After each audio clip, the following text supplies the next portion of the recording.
Hello all, Hello. this is Vishnuvardhan from the Guindy Times, the official campus magazine of CEG, AC Tech and SAP. This interview is a part of our Club Founder series. Today we have the founders of the Robotics Club of CEG, Mr. Niranjit and Mr. Darshan with us. Robotics Club of CEG provides the knowledge about the robotics to students and also conducts various workshops and courses on it. As Simon Hi. tells, to start with the why. Let's start with why. Why did you start this club and what did really inspire to start it?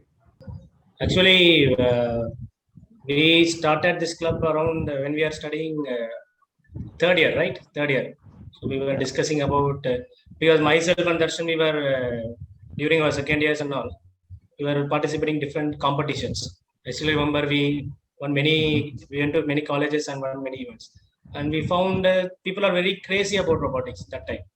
So then we felt there was a gap, like a technology gap between the way what we do and how it is perceived. That is also there. And when we came to third year, like many of us were pursuing their higher studies in abroad. So there we checked up. There are many clubs, and their level of working is very high. Especially we were checking about that. What is that? Carnegie Mellon University. So there we saw CMU there and was Singapore, in National Singapore. University, Singapore. So there we saw they are working like very advanced level. So that is the first part why what interested us, because although like we are starting from the scratch, we reach some level. Again, the next juniors, right? They will also start from scratch. They'll reach the same level what we have reached. Okay. So then we thought we sat together and we thought we will combine everything so that the next juniors who are going to join, they have to start from the point where we have left. So that is how it started. I'll add to that. So what happened is in second year, Vishnu, we started participating slowly in some competitions and we started getting some results. We were able to make a robot move. Okay. Now it's not a robot, it's a small thing that started moving. Okay. So then with that, we kept on iterating. Niranjit was able to increase the electronics and everything, whatever we learned. And then we inspired some of our classmates also to start working on projects similar to us. The same competitions where we went, they also started coming along with us. Right. And by second year, we were pretty good with what we were doing. And in third year, once we moved to third year, second year students, second year juniors, they started coming and asking us for doubts. They wanted to know how to do this, how to do that, how to do this, how to do that. They would come and crash in our hostel rooms for quite some time. To our surprise, That was one the of second year people, they made whatever we have made during their second year itself. That is second semester, right? Not even second year, second semester. So second it is semester, like third semester, second semester, fourth semester students were doing it. Doing what we have done in the third year in. Okay. So that is the level of absorption like we could see in the people. They were trying it. They were stuck up at certain points that we crossed. So that is when we saw through what all points they were getting held up. And then we simply put, okay, Niranjit said, okay, நீங்க 5-6 பேர் வேணாண்டா, யார் வராங்களோ சொல்லு, we will do one session. It was a very informal session only. It was not even announced, I think, right, Niranjit? So then we went there, we saw the classroom overflowing, juniors standing outside and listening to what we were trying to say and everything. And that is when we realized, okay, there is a interest among the students and all of us that they want to learn something. So that is when, okay, then we didn't create something called Robotics Club also. We just, okay, we'll share whatever knowledge we have learned. Even if you guys have something to share, come on stage and share. Anta. That is how we started off. Then we thought, okay, it should have some kind of a name and recognition, and at least a name to call. So then it was called Robotics Club of CEG. Who are the ones who were very supportive to start this club, like teachers, friends? There were no teachers involved, to my knowledge. So we started mainly for the juniors. The enthu they showed, no, that only made us, and we could see there was a wide technology gap, okay, between what we have, that 8051 microcontroller and what is presently used by other equivalent universities. So there was a Like huge when gap. we were doing itself, right? Like Niranjan said, CMU and National University of Singapore, they were doing at some level, Much higher some level. other level. So we were just using 80, 85 or whatever, that kind of a controller. So our So then we thought was made to a, reach. yes. So then we sat together around 4 or 5 of us. I still remember we were discussing all these things in our control system class, and that class was going on. We were discussing how to form the club, what are all the, because when we want to form the club, we need all the vision, all those statements. So we created and somehow we formulated. And at the time there was Kurukshetra was also going on. That there was a big team was forming. That was so the first also, year. That was the first yes. year. So That is Kurukshetra team was also happening in parallel, and this was also being formed at the same time. And they also supported us. So they also, the Kurukshetra team and CEG Tech Forum team. So they also supported us. Yeah. And from that we started. Yeah.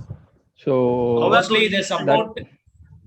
Mostly the support, or it's like cumulative support from all the students. Other clubs and other students. Yes. It was mainly CEG Tech Forum. Yes. That supported us. This is the first kind of a technical forum, like club we have created. Because at the time there was more of other cultural clubs are there. Technical club wise, not in a big way. So somehow there was some computer science club. I don't remember. No, all are constrained to one particular department. Yes, so this is like cumulative, interdisciplinary. Right? All interdisciplinary. So we thought to put all departments, computer science and mechanical, all those things can come in like that. We thought. Yeah. And somehow it had taken. So, for our surprise, during the first few sessions, we had computer science students, mechanical students coming in, electronic students, electrical students. These 4 departments mainly coming into to see what we were teaching and what we were sharing. Not teaching, what we were sharing to them. That was the kickstart of the club. How are those initial days? Those first few months when the club was nurturing. Yes, initially it was like a magic. Like we started with a small idea, like what Darshan told, juniors was coming to my room, and I used to tell them this you do, this you do. Slowly it spread like a fire, and many people started approaching us. Okay, so then we start like sort of making a classroom or something session. The response was very well. People was standing that hall number 85. No? Between that, that hall was free after the 4 o'clock and between 6 o'clock. No, 4 to 6. We hardly knew 10 juniors coming to our rooms and learning about it and everything, right? To understand. When we had the first session, we thought only, okay, these 10 kids are doing robotics and everything in that particular batch or everything. So once that session was there, we saw 3-4 rows of girls sitting, and then boys standing outside. So outside. We didn't know that girls were into this. I mean, not that they shouldn't. We didn't know they were interested in doing all of this, and they were trying at the various capacities. So that was very encouraging when we saw, okay, lots of kids are doing this. And then slowly Niranjit would do a schedule, like we will go on this topic today. We'll go on this topic today. He was doing a small schedule, and on that we would just work. Each one would give a talk on it. So initially the support was good, and we also got fully motivated to do all these things. Later, like when we approached for the infrastructure, so we thought we would establish a proper club. We have almost registered in Siege, but when it comes to staff support and infrastructure, so there we got a lot of inertia was there because all the professors, they are almost tied up. We approached many good professors. Many people we approached. All are actually tied up with many other activities. So they told we are busy. So and They are with other clubs already, right? other clubs Someone already, or and the they are other. very busy. And somehow they are also reluctant because they don't have this open technical clubs as such because it is a huge burden for them. So that is also they told us. They were liable for some technical Yes, and things. I don't know. finally we need money, right, for running the club. So somehow we thought we'll make a board that I still have that board as a So souvenir. I'll tell you what happened. Okay. So Vishnu, so there were enthusiastic attendances. I mean, with number of students coming to the classes was always full. We didn't find one discouraging class where we were like, okay, இவ்வளவுதான் வந்திருக்காங்களா சரி அப்படின்னு. No, it was like, okay, so each and every time there were more kids coming in. So for us, it was becoming a challenge. So what next to tell them? What next to share them? What else to teach them like that? So that is when we came up with an idea called kit, a small kit. So that kit was supposed to be 2,000 rupees, 2,500, 2000 something. 2,000 something. So that would have a All the board. microcontroller and associated peripherals to drive a robot, to make a robot run. Do you think robotics as an interdisciplinary science would allow students from every branch to contribute towards the innovation, including the non-circuit branches? Definitely. Your understanding with robotics might be limited to what is happening on the campus.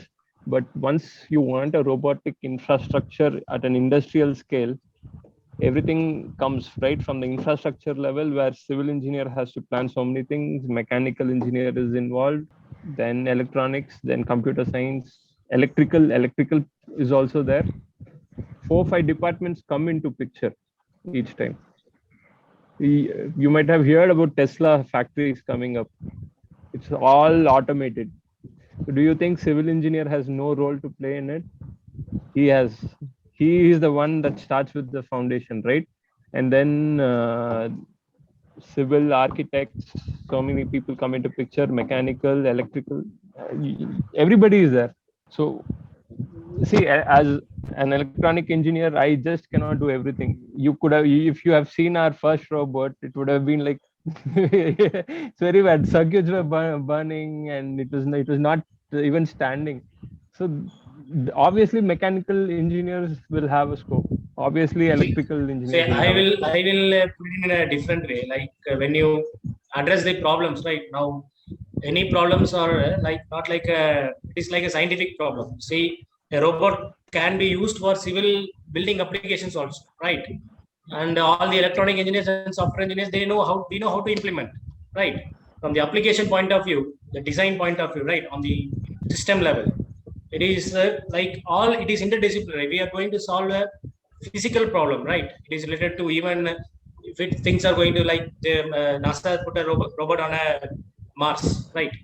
So they're also like it is not only electrical engineers and electronic engineers and software engineers going to do, right? Even that flight, there are many things, right? It's not even limited to civil. Okay, like geosensing, all those things are there, right? It is like a total interdisciplinary part, and you just put your head, you cannot take it out. I am damn sure about it. Okay, just put your head, you will know. Okay, and that is the beauty of that is why we chose robotics club, so that all the departments of CEG can come in. Okay, one point of time. We hope that will everybody happen. Has a role. Yes. And for the question, yes, it is. Okay, yes, it is. Damn sure. Do you believe that the environment in CEG is encouraging innovation? Of course. See, robotics club is a best thing because it started from the students, right? We started from the how enthusiastic our juniors are. So that is the start point, and I have to tell, after we started the club, so we feel it is like our baby. We carried it maybe 1 or 2 years. And I got a call now, maybe last week. So the president was telling robotics club is still going on and something is there. Okay, so that is the kind of environment is in CEG. So people always try to that is cream, no? They always try to pursue new things. So that is definitely there. Darshan, you can also add. I hope the administration listens or reads to Giddy Times. So I'll tell you frankly what it is.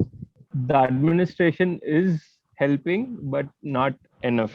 The students are way faster than what it is, because from what I've heard before the discussion, when we were in hostel, we didn't have internet. You still don't have internet in hostel. Internet is a basic necessity right now. After water, maybe for studying engineering, after water and food, internet is required. So you're still in a position where you can't offer internet, citing so many other unnecessary reasons. That is not a way to, that is not a conducive environment for innovation to happen. So then you start doing unnecessary things also, right?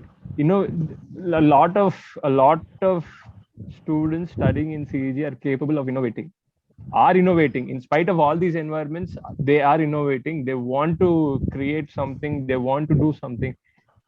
The college administration can give them a little more help, and innovation will happen automatically. They can compete with so many other institutions also. That is the reason why we have started the club. It is mainly to give the opportunity.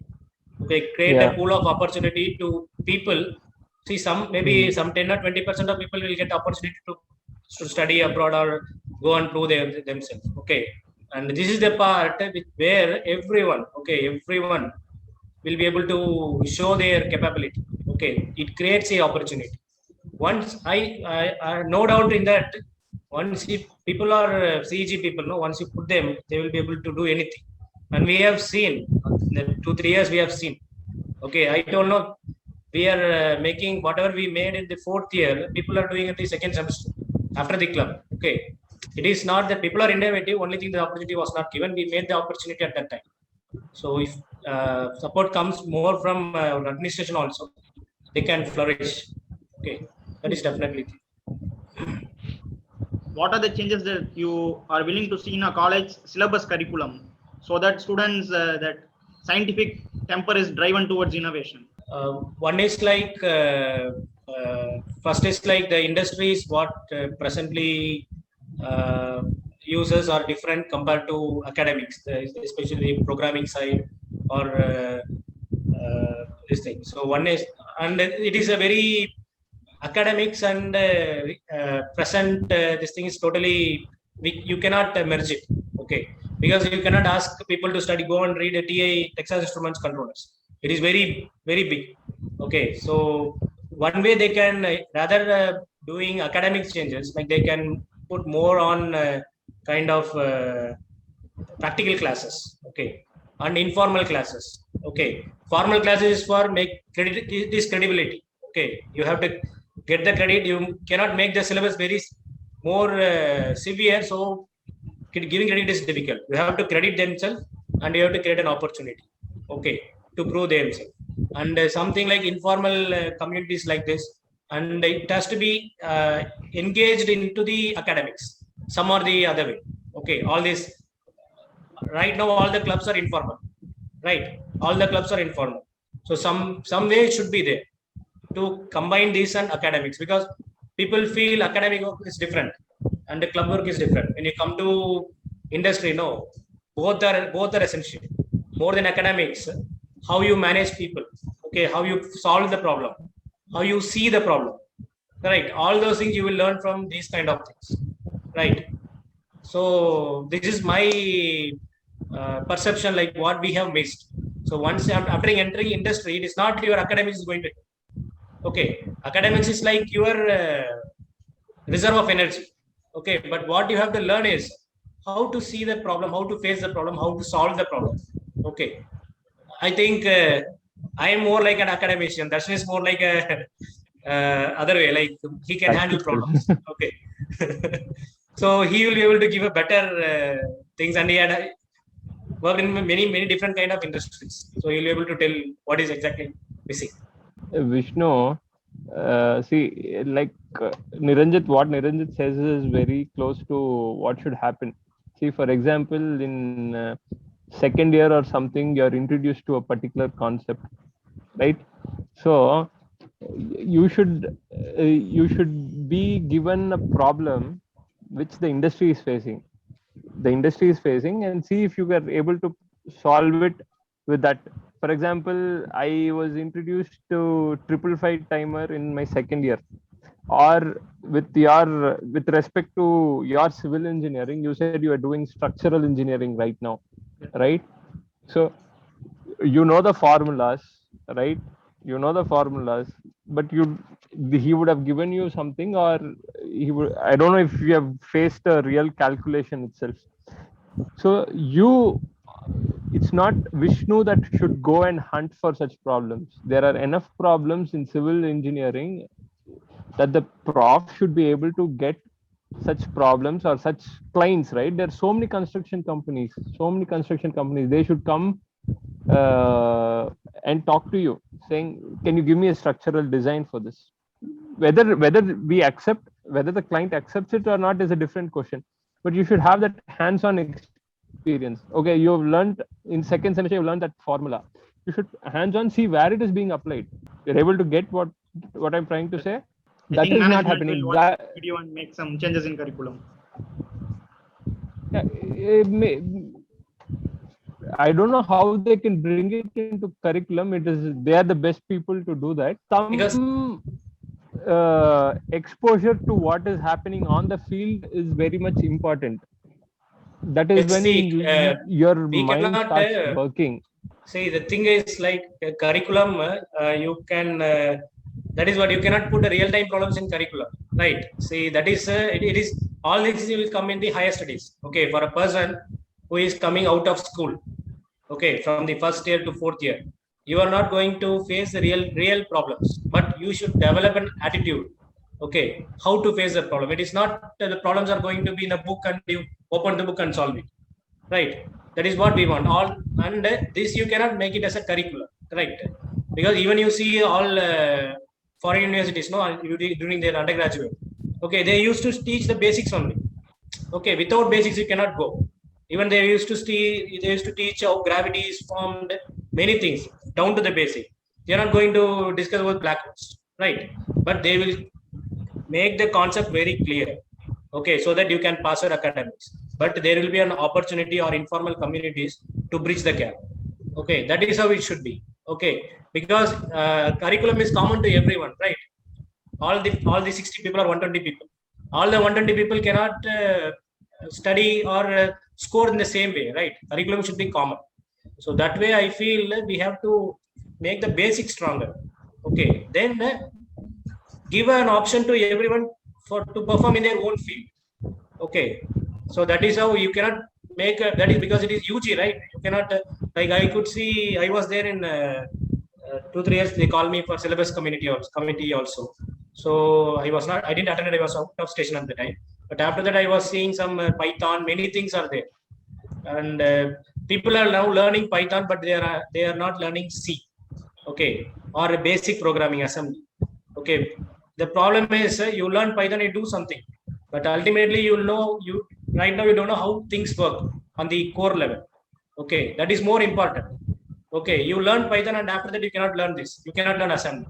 You have to learn assembly, and within a week or so you can learn Python. Okay, that is the difference.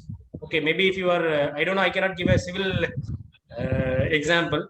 So we are able to give it in our fields. Our field, because I could see people are, I seen many people in college, they were doing many big things like with Arduino controllers and Raspberry Pi image processing this thing. But they lack the fundamental concept of programming. Okay, because that is what it is going to help you in the industry. Okay, you are not going to use Raspberry Pi or this thing in the industry. You're going to put a very hard, small piece of code, which is very optimal. Okay, that comes when you know the basics stronger. So my suggestion is you have to build the basics stronger, and all these kind of higher level programming or something, right? Higher level, the current recent trends, that has to come via an informal thing. We cannot burden the students also. That is also there. Okay. So that is my Informal things like the robotics club or club other or clubs, many other events are participating in other events. participating. They And you can they'll also have cover- a debate over post your session, right? Debate over the current technologies, which can be made formal with a professor guiding it. Okay, some kind of that. Okay, some kind of things will work out. And many certificate courses are there. Who are interested, they can pursue and give. You can give a credit over that. Okay, something like that. Yes, sir, that's very interesting. And it's a very big question, and you can't expect us to answer in a few minutes. So Because this is it's a what debate- it's a you debatable. cannot put everything into the syllabus because you are only going to study. Okay, that is also there. Briefly, if there is a little bit of industry and practical exposure along with the curriculum, little bit, it will be very helpful for the students. It will be encouraging for the students to keep learning. Yes, and for that there is no book to follow. Okay, there is no book to follow. Okay, Yeah. it is not academics. That is different. Okay. please tell about some of the coolest robots that you have conceptualized and made. Some interesting ones. Worked ones or the ones that didn't work.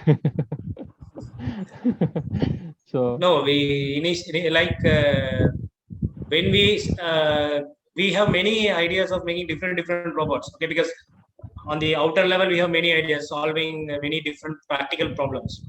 But when we at the time when we were there, we are limited by the controllers and the algorithms. Okay, we don't have MATLAB. We don't have good controllers. It was 8-bit controller. Okay, so at that time we are limited by the implementation. But that is why we worked out on the robotics club to bring the technology so that people have whatever idea they have, the technology is there, they can realize. Okay, so but we have many that at the time we are struggling for that maze solver and many things are there. That robo soccer. yeah, technology resources was a challenge. Resources was a challenge. Few things to name was one challenge that we took up was that soccer robot that we tried to do. That was one of the things that where robots would play Robot football. playing soccer. Wow, that's interesting. It involves all the. It is like on the algorithm also. It has to pass the ball and it has to create a strategy to tackle the opponent robot and hit the goal. Okay, on the top level it comes all these application algorithms, all those things, right? So it is we pursued with real guts. I don't know, but we somehow we managed and made the robots. But on the image processing also we have made, but we are limited by the time at that time. So after that we have given all those inputs. We were limited by computers. Because we didn't have very fast computers to process the algorithm. We didn't have very good cameras to capture the image, right? So there were limitations, and there were limitations in funding also.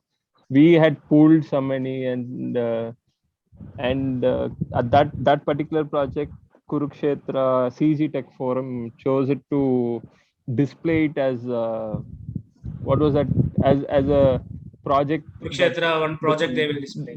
The campus was capable of doing, right? So they then gave us some money. Then we were able to purchase some more material towards the thing.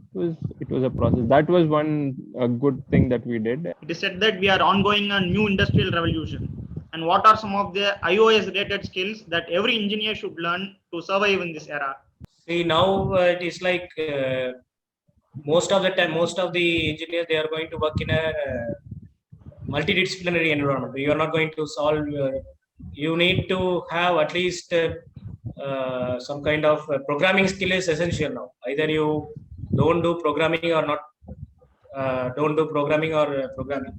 The skill of programming is very essential because it is going to give a very disciplined way of approaching a problem, right? For a core person in a programming, you know programming is useful. For a non-core programmers like you don't know, for your application don't need programming, right? But still, if you learn programming, it will help you to solve a problem, right? How to approach in a programmatic way.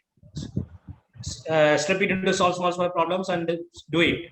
Okay, that also is self. And other one is like modeling language, right? Like MATLAB or Mathematica or something, where you have to put your thoughts into a physical practical problem and see whether it works. Some algorithm you are thinking, okay, something you are, say for a structural analysis you are doing, you are planning a good structure. Okay, you have to put it and show people that it works, right? At least before showing people, you need to convince yourself it works, right? So for that you need some modeling language, like for civil ANSYS is there, right? ANSYS or something. And for electronics also many modeling tools are there. Some modeling tools is required. And other thing is third part, which I could feel is like any 3D modeling, like Maya or something, Unity or something, where you have idea, right? You have to show your idea to somebody else, third party, right? Then only they will be able to appreciate whatever, even if it is the E equal to MC square you tell, no one is going to appreciate, right? You have to put it in a form which can be understood by other people. So for that, any 3D language, Unity is the best tool right now to put all the 3D thought process in the computer and show the people this is how it works, right? So you are going to put some new sensor for vehicle crashing. Okay, Unity is a tool. It is like game developing tool, but still you can put your all are there, all physical properties are there. You can populate and you can show. So I feel these three things are very much essential for an engineer. Okay, wherever you go, you need a programming skill, you need a modeling skill. Programming is for basic programming or solve a problem. Modeling is like converting a mathematical problem into a mathematical statement and proving yourself. And the third, 3D modeling, is for whatever idea you have, put it in paper and show it to people, or put it in computer and show it to people. Okay, these three are very much essential. This is what it's my opinion. So, as Niranjit said, each department, let's go by department wise, each department will have a very basic tool, right? Say, what is your basic thing? AutoCAD, right? Yes. If you consider civil engineer, AutoCAD. So you should have some hands-on experience minimum on AutoCAD. The same with mechanical. Mechanical, I don't know if it is SolidWorks basic thing or something else. Like that basic, definitely you should have some level. If level 10 is the best, you should be up to level 3 or level 4 by the time you get out of engineering itself in each thing. For example, if you are in a computer science student, you should be in level 3 or level 4 at the time of fourth year in C or other programming languages. That is very recommended. The other things is team, working as a team. You should not be introvert.